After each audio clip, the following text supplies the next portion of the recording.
नमस्कार दोस्तों, स्वागत है आपका हमारे चैनल अल्फा रेजिमेंट में और आपके साथ मैं हूं यशी दुबे। दोस्तों, रॉ एजेंट्स पर आपने फिल्में तो बहुत सारी देखी होंगी, लेकिन क्या आप जानते हैं कि रॉ एजेंट्स कैसे बनते हैं? रॉ एजेंट बनने के लिए क्या एलिजिबिलिटी क्राइटेरिया चाहिए होता है और भारत में रॉ एजेंट की भर्ती के लिए सिलेक्शन प्रोसेस क्या है? आइए आज आपको अपने चैनल के जरिए हम इसकी पूरी डिटेल देते हैं। तो अगर आपने अभी तक हमारे चैनल को सब्सक्राइब नहीं किया तो तुरंत सब्सक्राइब करें और बेल आइकन दबाना मत भूलें।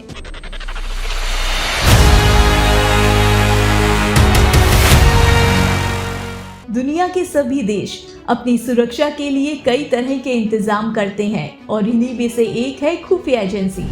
ये राष्ट्रीय हित से जुड़ी गुप्त सूचनाओं को देश से बाहर जाने से रोकती है और राष्ट्र के खिलाफ साजिश का अंदाजा लगाती है। भारत की खुफिया agency research and analysis wing यानी रॉ है।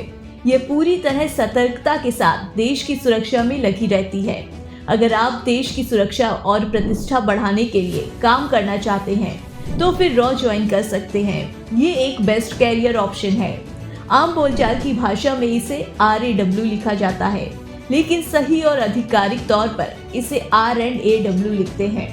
सरकारी दस्तावेजों में रॉ को अंग्रेजी में इसी तरह से लिखा जाता है। तो दोस्तों, आइए अब जानते हैं रॉ की स्थापना कब की गई। ये देश की खुफिया एजेंसी या गुप्तचर संस्था है जो इंटरनेशनल लेवल पर काम करती है। भारत के पड़ोसी देशों पर निगरानी रखने और उनकी खुफिया जानकारी प्राप्त करने के लिए करीब 53 इयर्स पहले 1968 में रॉ की स्थापना की गई थी। रॉ एजेंट इसी खुफिया एजेंसी के लिए काम करते हैं।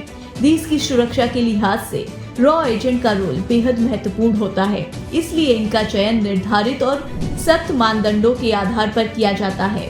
रॉ के कामकाज की प्रक्रिया को जानबूझकर गोपनीय रखा जाता है। अब पता करते हैं रॉ एजेंट्स की भर्ती कैसे की जाती है। Research and analysis wing Bharat में सरकारी विभागों, सशस्त्र बलों, खुफिया एजेंसियों, पुलिस सेवाओं और प्रशासनिक सेवाओं से उम्मीदवारों की भर्ती करते हैं।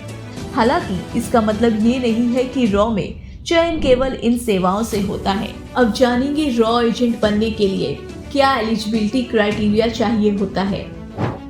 रॉ एजेंट बनने के लिए अच्छी शैक्षिक योग्यता और उल्लेखनीय कार्य अनुभव दोनों की आवश्यकता होती है। भारत की रिसर्च एंड एनालिसिस विंग का हिस्सा बनना बहुत मुश्किल है। इस प्रतिष्ठित संगठन में चयनित होने के लिए उम्मीदवार को शारीरिक और मानसिक रूप से फिट होना चाहिए। इसके अलावा कैंडिडेट को भारतीय नागरिक होना चाहिए।